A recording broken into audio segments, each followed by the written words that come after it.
Maktabda bizga noto'g'ri narsalar ko'p o'rgatilingan ekan, akalar. Mana misol asosiy fan deb ona tili adabiyot, matematika o'rgatilingan. Muzika bilan jismoniy tarbiya emas, chunki mana hozir ko'rsanglar san'atkorlar bilan sportchilarda oyligi baland.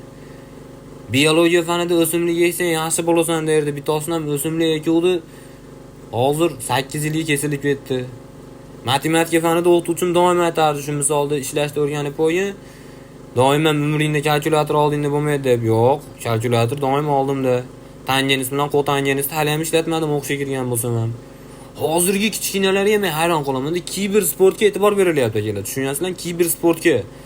Biz informatika xonasiga kirishimiz uchun 5 yil odobnomadan 5 olgan bo'lishimiz kerak edi. Undan tashqari mehnat fanidan bitta uy qurgan bo'lishimiz kerak edi.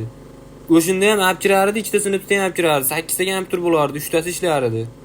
Nima bizni qullikka tayyorlashganmi maktabda? Men tushunmayapman.